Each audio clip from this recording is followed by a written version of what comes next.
बारिश में ससुराल की रसोई में पालक पनीर। हाय तेजी खुशबू। मम्मी किस चीज की खुशबू है? ये तो ताजे पालक और पनीर की सब्जी की खुशबू लगती है। शायद पड़ोसन बना रही है। पिंकी और सूरज अपने छोटे से घर की खिड़की से पड़ोस के घर की तरफ देखने लगते हैं, जहाँ तेज बारिश और हल्की हवाओं के बीच आंगन में राधिका अपने परिवार के साथ बैठकर पालक पनीर खा रही होती है। मम्मी हमारे लिए भी आज आप पालक पनीर बनाना। आज नहीं बच्चा, किसी और दिन हम तुम्हें पालक पनीर बना कर खिलाएंगे। नहीं नहीं, हमें आज ही पालक पनीर खाना है। अनीता बहू तो रहने दे, तेरा 7वां महीना चल रहा है। इन बच्चों के समझाने में तेरे पेट में दर्द होने लगेगा। बच्चों जिद मत करो, तुम्हें पता है ना कि तुम्हारे पापा और चाचा ठेला खींचने का काम करते हैं। अब ऐसे में उनकी कितनी आमदनी होती है कि तुम्हें पालक पनीर खिला सके। नीलम की बात मानकर पिंकी और सूरज अपनी बुआ प्रीति के साथ खेलने बैठ जाते हैं। तभी दरवाजे पर छाता लिए राधिका आती है। राधिका कुछ ऊट पटांग मत कहना, बड़ी मुश्किल से अपने बच्चों को समझाया है। अरे मैं कहाँ ऊट पटांग कहती हूँ, तुम ऊट पटांग कहती हो। बच्चों का दिल तोड़ती हो। दूसरे मौसमों में यहाँ वहाँ से किसी तरह पालक पनीर भी बना सकते हो, पर बारिश में तुम्हारे ससुराल की रसोई में पालक पनीर की खुशबू उड़ेगी, ये मैं मान ही नहीं सकती। बच्चों दूसरों की बात सुनकर मन उदास नहीं किया करते। राधिका मुंह बनाकर वापस चली जाती है। नीलम और अनीता अपनी छोटी सी रसोई में मिट्टी का चूल्हा जलाकर कागज जैसी पतली रोटियां और पानी जैसी पतली दाल बनाती है। और तब तक बारिश में भीगे नीरज और अरुण भी आ जाते हैं। फिर बहुएं पूरे परिवार को खाना परोसती हैं। अरे भाई, ये इतनी पतली दाल और रोटी है ये। तुम भी बड़े बेकार हो। घर की रसोई में वही बनेगा ना जो रसोई में रहेगा। बोलने से पहले जरा नहीं सोचते हो। खाओ चुपचाप। हमारे पति इतनी मेहनत करते हैं, पर क्या करें जब उन्हें उनकी मेहनत का सही दाम ही नहीं मिलता। पूरा परिवार पतली रोटी और पानी जैसी पतली दाल खाकर जमीन पर बिस्तर लगाकर सो जाता है। देर रात नीरज, अरुण, नीलम और अनीता उठकर बैठ जाते हैं। क्या हुआ भैया भाभी, आप दोनों को भी नींद नहीं लग रही है? कैसे लगेगी नींद छोटे? मम्मी पापा पेट भरकर खाना नहीं खा पा रहे हैं और हम चाहकर भी कुछ नहीं कर पा रहे हैं। मम्मी जी पापा जी तो फिर भी समझदार हैं, पर हमारे बच्चों ने आज ही पालक पनीर की खुशबू पहचानी है और जिद कर रहे थे कि पालक पनीर खाना है। कल उन्हें क्या कहूंगी, बस यही सोचकर नींद नहीं लग रही है। अगर आप लोगों से हो सके तो कल कहीं से पालक और पनीर लेते आइएगा। बाकी का जुगाड़ हम कर लेंगे। कल भी बाजार जाएंगे, कहीं पालक कम दाम में मिलेगा तो पालक ले लेंगे। कुछ भी करके कल बच्चों के लिए पालक पनीर तो बनाना ही है। इसी बहाने घर के बाकी लोग भी थोड़ा बहुत पालक पनीर चख लेंगे। रात बीतती है। अगली सुबह नीरज और अरुण अपना ठेला लेकर काम पर निकलते हैं और तेज बारिश में दूसरे ठेले वालों के साथ जाकर इंडस्ट्रियल एरिया में काम ढूंढ रहे होते हैं। तभी सामने से सेठ धनंजय की गाड़ी गुजरती है और ठेले वाले गाड़ी के सामने आ जाते हैं। अरे बेवकूफो, हटो मेरी गाड़ी के सामने से। हमेशा अचानक से तुम ठेले वाली गाड़ी के सामने क्यों आ जाते हो? किसी दिन ड्राइवर ब्रेक नहीं लगा पाया ना तो तुम लोगों की सांसों में ब्रेक लग जाएगा। माय गॉड, आपके होते हुए हम ठेले वालों की सांसों में ब्रेक कैसे लग सकता है? 4 दिन से 1 रुपया का काम नहीं हुआ है। आप इतने बड़े फैक्ट्री के मालिक हैं, कहीं से कोई छोटा मोटा माल लाना या पहुंचाना हो तो हमें कह दीजिए। बारिश बहुत तेज हो रही है, मेरा रुई का धंधा है। अगर इस बारिश में तुम ठेले वालों को रुई लाने या कहीं पहुंचाने के लिए दूंगा तो सारी रुई खराब हो जाएगी। दूसरा काम मेरा इलेक्ट्रिक सामान का है और वो भी बारिश में भीगकर खराब हो जाएगा। तुम लोग बारिश में कोई दूसरा काम या डब्बा बंद गाड़ी की ड्राइविंग का काम क्यों नहीं करते? बारिश में हर दिन कारखाने वाले वैसे ही गाड़ी ढूंढते हैं, चाहे लोहा हो, लकड़ी हो या कोई और सामान हो। साहब, हम गरीबों के पास अपने परिवार का पेट भरने जितने पैसे नहीं होते, वैसे गाड़ी का भाड़ा कहाँ से देंगे? और वैसे भी गाड़ी चलाना भी नहीं आता, ना ही हमें कोई अपनी गाड़ी देकर सिखाने वाला है। अरे ठीक है, कारखाने में कोई छोटा मोटा काम होगा तो तुम्हें बुलवा लूंगा, अब मुझे जाने दो। फिर धनंजय अपने ड्राइवर को इशारा करता है और अपनी लेन में चला जाता है। वहीं सभी ठेले वाले इंडस्ट्रियल एरिया में बारिश के बीच यहाँ वहाँ काम की तलाश में घूमने लगते हैं। अरुण, सुबह 8 बजे से निकले हैं, दोपहर के 12 बजने वाले हैं, अभी तक कोई काम नहीं मिला। ऐसे में बच्चों को पालक पनीर तो दूर की बात है, दाल चावल भी नहीं खिला पाएंगे। भैया लगता है कि कोटिया हवेली में जाकर काम मांगना पड़ेगा। कोई छोटा मोटा काम मिल जाएगा तो कम से कम आज के दाने पानी का इंतजाम हो जाएगा। दोनों भाई अपना ठेला लेकर एक बड़ी हवेली के दरवाजे पर पहुंचते हैं। घंटी बजाते ही दरवाजे पर घर की मालकिन सुभद्रा आती है। जी कौन हो भैया तुम दोनों? मालकिन, आपकी हवेली में कोई भी काम हो तो हम करने को तैयार हैं, बदले में आपको जो ठीक लगे दे दीजिएगा। अच्छे समय पर आए हो भैया। मेरी किचन की चिमनी में काफी तेल जम गया है। आप में से कोई एक साफ कर दो और कोई छत पर जमीन का ही साफ कर दो। नीरज किचन में लगी चिमनी के तेल के दाग साफ करने लगता है। वहीं अरुण छत पर झाड़ू से काई साफ करने लगता है। थोड़ी देर में काम खत्म हो जाता है। सुभद्रा एक पैकेट में पनीर और अपना पर्स लेकर दोनों भाइयों के पास आती है। भैया तुम दोनों ने तो बहुत ही अच्छा काम किया है, बताओ कितने पैसे दूं? मालकिन, जो आपको ठीक लगे दे दीजिएगा, 1 घंटे का ही तो काम था। मैं देख रही थी जब मैं फ्रिज से पनीर निकाल रही थी तब तुम्हारा ध्यान बार बार पनीर पर ही जा रहा था। ऐसा कीजिए, पनीर आप ही ले जाइए और ये 100 रुपए भी रखिए, कुछ अच्छा बनाकर खा लीजिएगा। नीरज और अरुण पनीर और पैसे लेकर बहुत खुश हो जाते हैं। वहीं दूसरी तरफ हल्की बारिश में नीलम और 7 महीने की गर्भवती अनीता सब्जी मंडी पहुंची होती है। अनीता अपना पेट पकड़कर संभल कर चली होती है। तभी एक सब्जी वाले के पास कुछ खराब पालक रखा दिखाई देता है। ये भगवान, इस बारिश में जितनी सब्जियां बिकती नहीं है उतनी तो खराब हो जाती हैं और वैसे भी बारिश की वजह से धंधा मंदा चल रहा है, ऊपर से ये तो पालक के बंडल खराब हो गए। अब इनका क्या करूं? भैया तुम इन पालकों को बेचने वाले हो क्या? अरे बेचना ही पड़ेगा बहन, दूसरे सब्जी बेचने वालों की तरह मैं मंडियों के बीच में खराब पालक डालकर नहीं बेचता। भैया ऐसा करो, थोड़ी कम पैसे लगाकर हमें ये पालक दे दो। हाँ बहन ले जाओ, मैं तुम्हें खरीद दाम में ये पालक दे देता हूँ। ये 3 बंडल पूरे 15 रुपए में लेकर जाओ। भैया तुम्हारे खराब पालक तो हमने ले लिए हैं, जरा कॉम्प्लीमेंट्री धनिया और मिर्ची भी दे दो, सूखा पालक थोड़ी खाएंगे। अरे ये औरतों की बार्गेनिंग करने की आदत। अरे भाई ले जाइए बहन, धनिया और मिर्च भी ले जाइए। नीलम और अनीता सब्जी वाले से थोड़े खराब पालक, धनिया और मिर्च लेकर अपने घर की तरफ आने लगते हैं। तभी रास्ते में नीरज और अरुण हाथ में पनीर और कुछ मसाले लिए मिल जाते हैं। अरे ये देखो, हमें पनीर मिल गया। पनीर तो थोड़ी चिपचिपी लग रही है, शायद कुछ दिन पुरानी है। कोई बात नहीं दीदी, पनीर को अगर गर्म पानी में धो लिया जाए तो उसकी चिपचिपाहट और थोड़ा खट्टापन कम हो जाता है। और अब पालक पनीर में हल्की चीनी डाल देंगे जिससे पालक पनीर का स्वाद डबल हो जाएगा। नीलम और अनीता अपने पत्नियों के साथ पालक, पनीर और मसाले लेकर अपने ससुराल की रसोई में आते हैं। पालक और पनीर रसोई में रखकर दोनों बहुएं घर के कोने में पर्दा खींचकर कपड़े बदलती हैं। उसके बाद दोनों बहुएं पालक पनीर बनाने की तैयारी में लग जाती हैं। वहीं नीरज और अरुण भी कपड़े बदलकर अपने परिवार के साथ बैठ जाते हैं। अनीता, हम पालक और पनीर नहीं बना सकते। हमने पालक और पनीर का इंतजाम तो कर लिया, पनीर तो चलो ठीक है, पर ये पालक तो उगलकर आधे से भी कम हो जाएंगे क्योंकि 3 बंडल में से अच्छे पालक छांटकर सिर्फ एक ही बंडल जितने ही पालक निकले हैं। दीदी मैंने पनीर काट लिया है, जितने पालक है उतने से ही पालक पनीर बनाएंगे। पूरा परिवार थोड़ा थोड़ा खा लेगा, बच्चों को भी मिल रह जाएगा और सबके मुंह का स्वाद भी बदल जाएगा।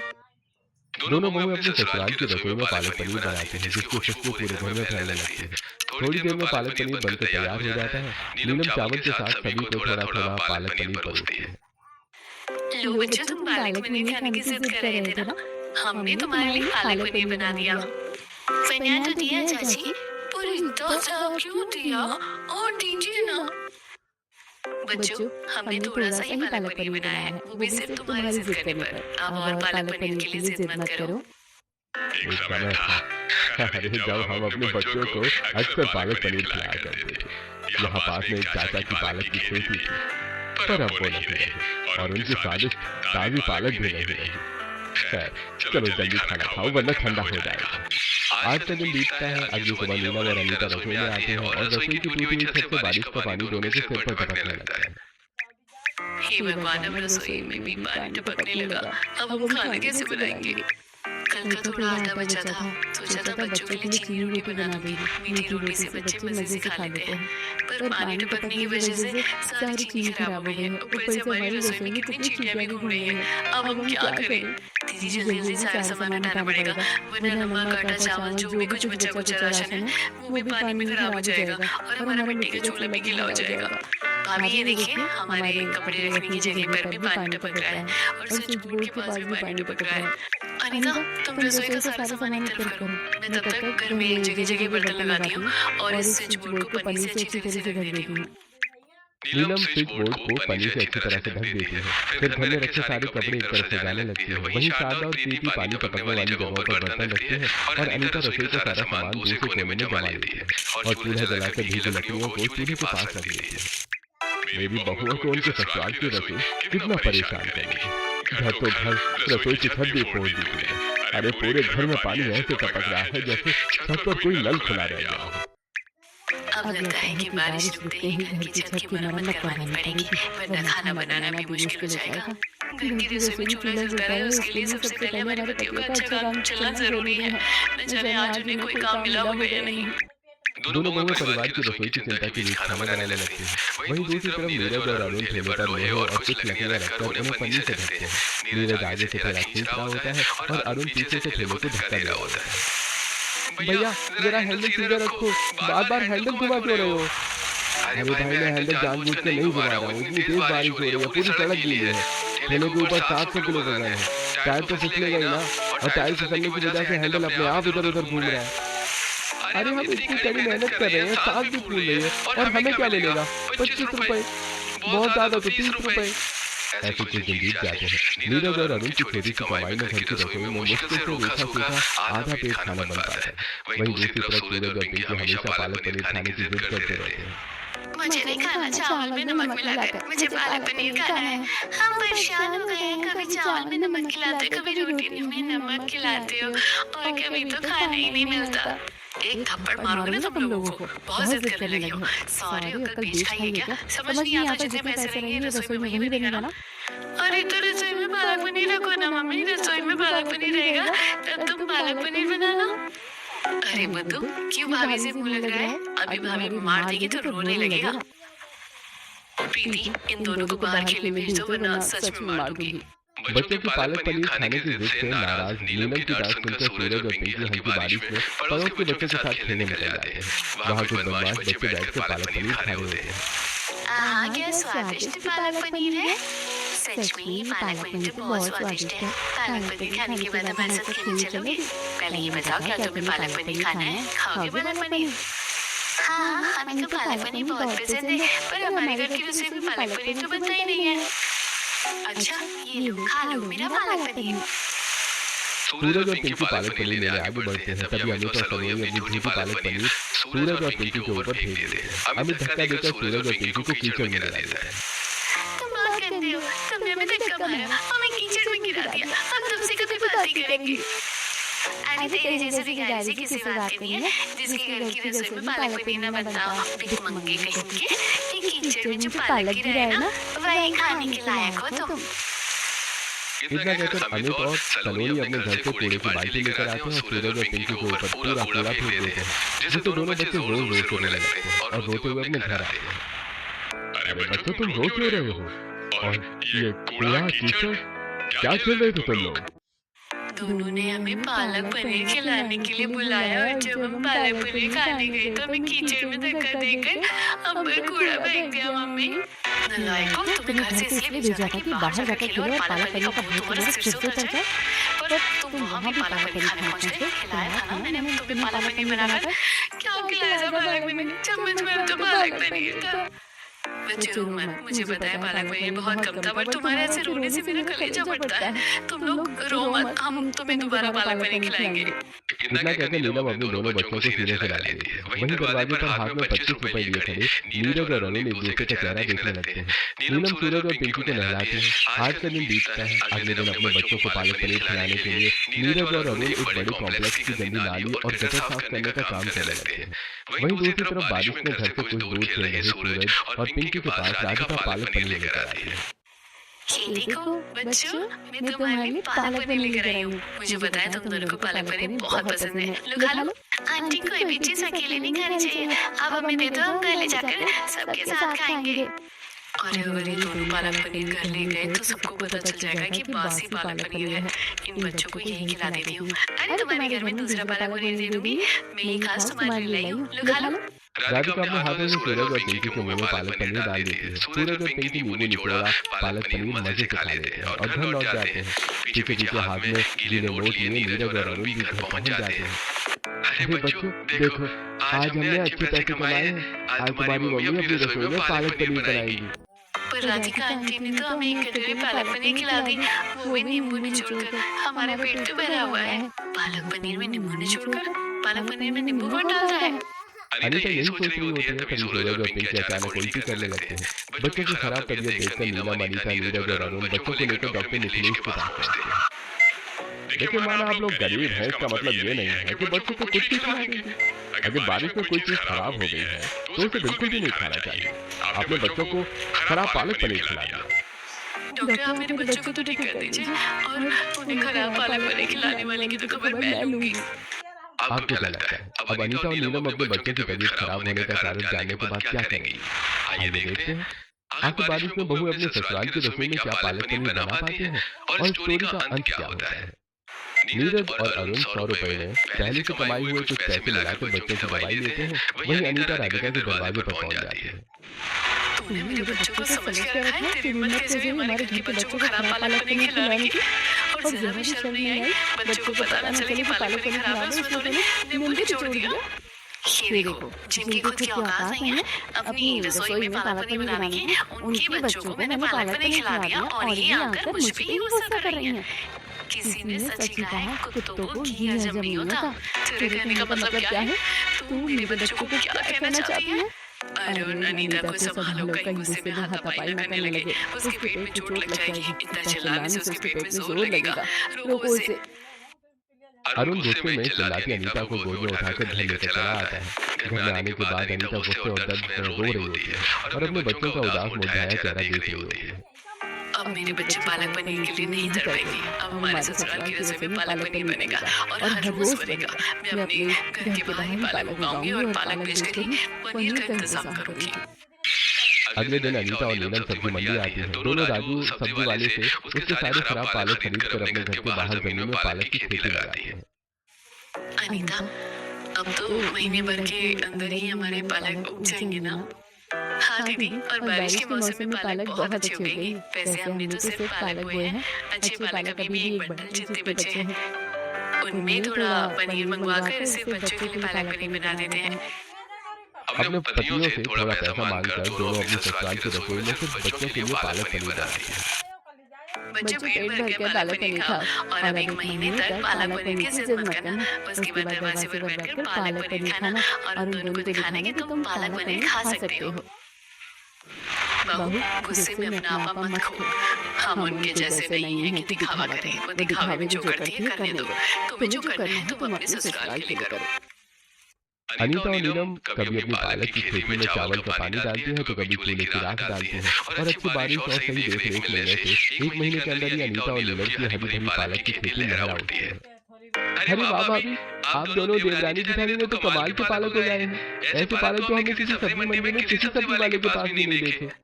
अरे वही कैसे देखोगे, बाजार में बेचने वाले पालक चाहे जितनी भी अच्छी हो उनमें हरा रंग मिलाया होता है और कहीं न कहीं उसमें रासायनिक खाद भी मिलाई जाती है।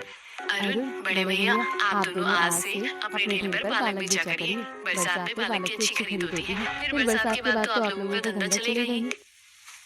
हम जा रहे हैं पालक बेचने। पालक बेचकर आके बस पनीर मसाले सरसों का तेल लेते आएंगे। फिर बच्चों के लिए पालक पनीर के साथ पूरी बढ़िया चावल और जो वो खाना चाहे सब बनाना। नीरज और अरुण अपने ठेले पर पालक सजाते हैं और उन्हें बेचने बाजार निकल जाते हैं। शाम को सारे पालक बेचकर पनीर तेल मसाले चावल और दूसरा राशन लेकर घर लौटते हैं। वहीं दूध थोड़ी राधिका सुबह से शाम तक ये सब देख रही होती है। ये दोनों पालक उगाकर अपनी रसोई में पालक पनीर बनाएगी। मैं अभी देखती हूँ कैसे ही अपनी रसोई में पालक पनीर बनाती है। दूध थोड़ी राधिका अपने मन में कुछ योजना बना रही होती है। तभी वहीं दूसरी तरफ बहुएं अपने ससुराल की रसोई में कढ़ाई भरकर पालक पनीर बना रही होती है। पालक पनीर की खुशबू पूरे घर के साथ साथ पूरे पड़ोस में फैल रही होती है। अरे वाह, इन दोनों की ससुराल की रसोई से कितनी अच्छी पालक पनीर की खुशबू आ रही है। अरे मेरा तो मन कर रहा है कि मैं जाकर थोड़ा पालक पनीर मांग लूं, पर ऐसा अच्छा नहीं लगता ना कि उनके घर में से मैं पालक पनीर मांगूं। खैर, अब तो उन्होंने पालक की खेती भी कर ली है, अब तो पालक पनीर बनाते ही रहेंगे। किसी दिन बातचीत हुई तो मैं उनकी रसोई का पालक पनीर जरूर खाऊंगी। सभी हाथ पाँव धोकर बैठ गई। गर्मा गर्म पालक पनीर तैयार है, साथ में लंबे दाने वाले पुलाव के चावल और गर्मा गर्म पराठे भी तैयार है। अरे लाओ लाओ जल्दी लाओ, बच्चों से कम भूख नहीं लगी है हमें। मम्मी पहले हमें तो हमारे लिए तो तुमने पालक पनीर बनाया है। नीलम और अनीता सभी को खाना परोसती है। सभी की थाली में कटोरी भरकर पालक पनीर चावल और पराठे होते हैं। पूरा परिवार मजे से पालक पनीर खाना शुरू करता है। वाह मम्मी, पहली बार जब पालक पनीर खाया था तो एक बार में ही खत्म हो गया था। अब तो मेरे पास कटोरी भरकर पालक पनीर है, वो भी स्वादिष्ट। आपको याद है मैंने बताया था कि जब मैं छोटा था तब यहाँ पास में एक चाचा पालक लगाया करते थे। ये पालक बिल्कुल वैसा ही है, बस पनीर वैसा नहीं है जैसा उस समय मिला करता है। पापा जी आपकी उसी बात से मुझे आइडिया आया था कि मैं पालक पनीर उगाऊंगी, इसलिए घर के उगाए हुए पालक का स्वाद ही अलग है। हल्की बारिश का मजा लेते हुए पूरा परिवार पेट भर कर पालक पनीर खाता है और बिस्तर लगाकर गहरी नींद में सो जाता है। और रात के अंधेरे में राधिका एक लावारिस गाय लेकर आती है और बहू की पालक की खेती में छोड़ देती है। एक महीना लगा ये पालक उगाने में और इस गाय को सिर्फ एक रात लगेगा सारे पालक खत्म कर देने में। उसके बाद ये जब ये पालक उगाएंगे तो ये गाय यहाँ आकर इनके सारे पालक खा जाएगी। बढ़िया है कि मुझसे टक्कर लेने वाली। हरे भरे पालक देखकर गाय फटाफट पालक खाने लगती है और राधिका अपने घर चली जाती है। रात गुजरती है। अगली सुबह हल्की बारिश में नीलम और अनीता अपने ससुराल से बाहर निकलती है जहाँ गाय आधे खेत की पालक खाकर बैठी होती है। ये गाय कहाँ से आ गई? हमारे आसपास तो कोई गाय नहीं पालता है। दीदी आई तो आई हमारे खेत के आधे पालक भी खा गई। एक महीने लगता है पालक उगने में और इसने रात में आते ही पालक खत्म कर दी। गाय माता चाहिए पालक खा लिया ना, अब हमें हमारे पालक को उगाने दीजिए। गाय अचानक खड़ी होती है और जोर जोर से दर्द भरी आवाज निकालने लगती है। गाय की आवाज सुनकर आसपास के लोग और बहू के ससुराल के सभी लोग बारिश में बाहर आ जाते हैं। ये गाय इतनी जोर से चिल्लाती रही है जैसे कोई से मार रहा हो। बहू इस गाय ने इतना हरा पालक खाया है कि इसके शरीर में जरूरत से ज्यादा दूध भरकर इसके थनों में भरकर जम गया है। अगर इसका दूध नहीं निकाला गया तो इसे ऐसे ही तकलीफ होती रहेगी। दीदी आप घर से कोई बर्तन लेकर आइए, मुझे गाय का दूध निकालना आता है। मैं अभी इसका दूध निकाल देती हूँ। और दीदी जरा अपनी ओढ़नी लेकर आना, इसके पैर बांधने पड़ेंगे। प्रीति अपनी ओढ़नी और नीलम एक बड़ी बाल्टी लेकर अनीता को देती है। अनीता प्यार से गाय के पीछे के दोनों पैर बांधकर उसका दूध निकालने बैठ जाते हैं। अरे बापू जरा ध्यान से, भूलना मत कोई गर्भवती है। घबराना मत पापा जी, मैं एक बार गाँव गई थी, वहाँ मैंने बहुत अच्छे से गाय पालना और उसका दूध निकालना सीखा था। और ये देखिए इस गाय ने एक बाल्टी दूध दिया है। मम्मी हमें दूध बहुत पसंद है, हमें दूध दो ना, हम दूध पिएंगे। भाभी हम सभी के दूध पीने के बाद भी काफी दूध बचेगा। इतने सारे दूध का क्या करेंगे हम? इसका हम पनीर बनाएंगे। कल पापा जी कह रहे थे कि पनीर में पहले जैसा स्वाद नहीं, अब शुद्ध देसी गाय के दूध का घर का बना पनीर होगा तो पालक पनीर और भी ज्यादा स्वादिष्ट लगेगा। इसे हम अपने पास रख लेते हैं और जब हमारे पास इतने सारे पालक और गाय के दूध का अच्छा बना पनीर होगा तो क्यों ना हम कच्चे पालक बेचने की जगह पालक पनीर की सब्जी बनाकर बेचें। कच्चे पालक से ज्यादा अच्छी कमाई होगी। मैं इस गाय को इसलिए लाई थी कि इनके ससुराल की रसोई में पालक पनीर ना बने, पर इन्होंने तो इस गाय को अपनी रसोई में पालक पनीर बनाने का एक और जरिया बनाकर मेरा सारा प्लान ही खराब कर दिया। अनीता और नीलम अपने ससुराल की रसोई में आते हैं। दोनों अपने ससुराल वालों के लिए थोड़ा दूध अलग करके गर्म करते हैं और सभी को पीने के लिए देते हैं। बचे हुए दूध को गर्म करके उसमें नींबू डालकर दूध फाड़ते हैं और एक साफ साड़ी में पनीर इकट्ठा करते हैं। हमने तो सोच लिया कि पालक पनीर बनाकर बेचेंगे, पर बेचेंगे किसे? किसे पता कि हम पालक पनीर बना रहे हैं? भाभी ये काम आप मेरे और बच्चों के ऊपर छोड़ दीजिए। बच्चों जरा अपनी ड्राइंग की कॉपी और कुछ कलर निकालना। प्रीति सूरज और पिंकी के साथ मिलकर ढेर सारे पन्नों पर डिजाइन बनाने लगती है। सभी को पन्ने दिखाते हैं। पन्नों पर घर के बने पालक पनीर का एडवर्टीजमेंट होता है। बारिश में खाइए घर की रसोई में बने गर्मा गर्म पालक पनीर। देवो कैटरिंग, ससुराल की शुद्ध रसोई शुद्ध पालक पनीर। अरे बाप रे, तुमने तो बच्चों के साथ मिलकर बहुत अच्छे से एडवर्टाइजमेंट बनाया है। नीलम हम ये सारी पैम्पलेट की थोड़ी और कॉपी करवा लेते हैं, फिर शहर के हर अमीर घर और बड़े बड़े कॉम्प्लेक्स बिल्डिंग में बांट देंगे। आते वक्त अलग अलग साइज के कुछ टिफिन वाले डिब्बे भी खरीद लेंगे। नीरज और अरुण पूरे शहर में घूम घूम कर एडवर्टीजमेंट के पैम्पलेट बांटते हैं और घर लौटते समय अलग अलग साइज के ढेर सारे टिफिन बॉक्स लेकर आते हैं। उनके घर आते ही अनीता और नीलम के फोन बजने लगते हैं। तुम्हारे पति मेरे वॉचमैन को पालक पनीर का एक पैम्पलेट देकर गए हैं। जरा 10 जन के लिए खाने के जितना पालक पनीर भिजवा देना। हाँ भिजवाती हूँ। क्या 2 प्लेट पालक पनीर? अभी भिजवाती हूँ, आप एड्रेस व्हाट्सएप कर दीजिए। दोनों महिला रसोई में कढ़ाई चलाती हैं और पालक पनीर बनाना शुरू करते हैं। थोड़ी देर में पालक पनीर बन जाता है। दोनों टिफिन में भरकर अपने पतियों को दे देते हैं और दोनों डिलीवरी पर निकल जाते हैं। तभी दिव्या और शांति दरवाजे पर आती हैं। नीलम बहन, अनीता बहन नमस्ते। अरे बहन तुम बड़ों से होकर नमस्ते कहती हो, आओ बताओ कैसे आना हुआ? बहन पहले दिन से ही मुझे तुम्हारे रसोई का पालक पनीर बहुत ही स्वादिष्ट लगता है। आज जब तुम लोगों ने इसका बिजनेस शुरू कर दिया है ना, तो तो जरा मेरे लिए 5 प्लेट पालक पनीर पैक कर दो और बताओ कितने पैसे हुए। नहीं बहन, पड़ोसियों से पैसे थोड़ी ना लेंगे, आप ले जाइए। नहीं बहनों, जरूरत के समय हमने कभी तुम्हारी मदद नहीं की और आज तुमसे फ्री में पालक पनीर ले जाए अच्छा नहीं लगता। हमें माफ कर दो और बताओ कितने पैसे हुए। हम पैसे देकर ही पालक पनीर खरीदेंगे। जी वैसे तो हम 40 रुपए में बेच रहे हैं, होटल के दाम से 10 रुपए कम, पर आप लोग सिर्फ 25 रुपए दीजिए। इतना ही खर्चा आया है इसे बनाने में। नीलम और अनीता शांति और दिव्या को पालक पनीर देते हैं। शांति और दिव्या की देखा देखी आसपास के दूसरे लोग भी अनीता और नीलम का स्वादिष्ट पालक पनीर खरीदते हैं। शाम तक उनके सारे पालक पनीर बिक जाते हैं।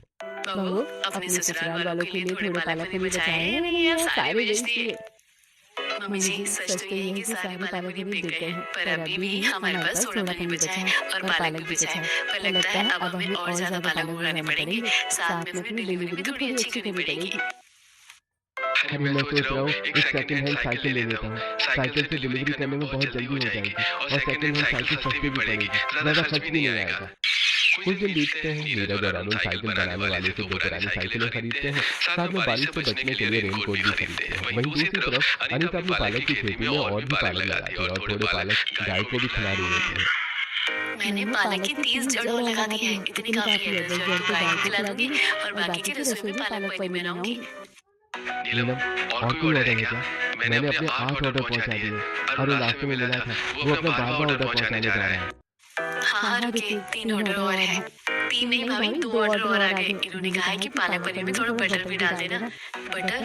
अरे हमारे पास तो बटर नहीं है। मम्मी मुझे पैसे दो, मैं दौड़कर बटर लेकर आता हूँ। और कुछ भी लाना है क्या? हाँ, एक काम कर, थोड़ा सा मलाई भी ले आना। लोग पालक पनीर में मलाई और बटर डालने की डिमांड भी कर रहे हैं। ये ले 500 रुपए। अनीता चाची के साथ दुकान चला जा और थोड़े तेल मसाले भी साथ में ले आना, समझा? अनीता और सूरज पैसे लेकर पड़ोस की दुकान पर जाते हैं। वहाँ से थोड़ी क्रीम, बटर और पालक पनीर में पड़ने वाले दूसरे मसाले खरीदकर दोनों घर लौटते हैं। तब तक अरुण भी लौट आता है और अपनी जेब से पैसे निकालकर अनीता को देता है। ये मेरे 10 डिलीवरी के कैश पेमेंट है और 2 लोगों ने कहा हम ऑनलाइन करेंगे, पर हमारे पास ऑनलाइन पैसे लेने की कोई सुविधा ही नहीं थी, इसलिए मैंने कह दिया रहने दीजिए, मैं बाद में ले लूंगा। अरे भाई, आजकल ऑनलाइन का जमाना है। अरे तुम दोनों ऑनलाइन पेमेंट लेना भी शुरू करो। हाँ ठीक है, कल मैं समय निकाल कर बैंक चला जाऊंगा और बैंक अकाउंट भी खुलवा लूंगा। अगले दिन अरुण अनीता और नीलम के नाम पर बैंक अकाउंट खुलवाता है और कैश के साथ ऑनलाइन पेमेंट भी शुरू कर देता है। साथ ही नीलम और अनीता अपने ससुराल की रसोई में बने पालक पनीर पर तरह तरह के ऑफर लगाती है। साथ ही अपने घर से ही ताजा पनीर भी बेचना शुरू करती है। बारिश के आखिरी हफ्ते तक दोनों बहुएं अपने ससुराल की मरम्मत करवाती है और एक वेंटिलेशन वाला रसोई भी तैयार करवाती है। दीदी बाजार में ले जाकर पालक पनीर बेचने के लिए मैंने पालक पनीर तैयार कर दिया है। ये पालक पनीर मैं अरुण के ठेले पर से जाकर आती हूँ। अनीता बड़ी कढ़ाई लेकर अपने ससुराल के बाहर खड़े अरुण के ठेले पर रखती है, जो अब चलता फिरता पालक पनीर का दुकान बन चुका होता है। आज ज्यादा नहीं, सिर्फ 100 प्लेट पालक पनीर ही तैयार है। काफी है, मैंने भी कटोरी, चम्मच और पानी सब रख लिया है। अरुण बाजार निकल जाता है। वहीं दूसरी तरफ रेनकोट पहने नीरज दोनों हाथों में टिफिन रखे झोले लेकर रसोई से बाहर निकलता है। नीलम, मैं निकल रहा हूँ, अगर बाजार की तरफ से कोई ऑर्डर आए तो फोन कर देना, मैं अरुण से पालक पनीर लेकर डिलीवर कर दूंगा। नीरज पालक पनीर लेकर निकल जाता है। वहीं दूसरी तरफ खड़ी राधिका, सलोनी और अनीता सब देख रहे होते हैं। बारिश में इन लोगों ने अपनी ससुराल की रसोई में सिर्फ पालक पनीर बनाकर क्या कुछ नहीं बना लिया। पूरा शहर पालक पनीर के नाम से ही इन दोनों को पहचानता है। बारिश में इन्होंने अपना बिजनेस सेट किया है, अपने ससुराल की मरम्मत करवा ली और वेंटिलेशन वाली रसोई भी बनवा ली। मम्मी, हम जा रहे हैं नीलम और अनीता आंटी की रसोई में पालक पनीर खाने। तो थप्पड़ मारोगी? मैं पालक पनीर बना रही हूँ ना, वही खाओ चुपचाप। नहीं, हम तो अनीता और नीलम आंटी के हाथों का पालक पनीर खाएंगे। अनीता, सलोनी, नीलम और अनीता के ससुराल आते हैं, जहाँ सूरज और पिंकी उन्हें देखकर चिढ़ जाते हैं। सूरज पिंकी, हमें माफ कर दो, हमने तुम्हारे साथ बदतमीजी की। अब से हम तुम्हारे साथ कभी बदतमीजी नहीं करेंगे। और आंटी, आप हमें अपनी रसोई की पालक पनीर खिलाओगे ना? हाँ बच्चों, हमें बच्चों से कोई शिकायत नहीं है। राधिका अपनी आंखों के सामने अपने बच्चों को नीलम और अनीता की रसोई में बैठकर पालक पनीर खाते देखती है। कुछ दिन बीतते हैं। एक शाम हल्की सुहानी बारिश में पूरा परिवार अपने घर के आंगन में बनवाई पेड़ के नीचे बैठता है। अनीता और नीलम अपनी रसोई में बने स्वादिष्ट पालक पनीर, पनीर के पकौड़े, पालक के पराठे और अलग अलग तरह की दूसरी चीजें लाकर अपने ससुराल वालों के साथ चाय नाश्ते पर बैठ जाते हैं और पास में गाय पालक खा रही होती है। अगर लगातार बारिश की वजह से आपके परिवार की रसोई चलाना मुश्किल हो जाए, तो क्या आप भी अनीता और नीलम की तरह अपनी रसोई से ही कोई छोटा काम शुरू करके अपने ससुराल और रसोई की किस्मत बदलने की कोशिश करेंगे? कमेंट करके हमें जरूर बताइए।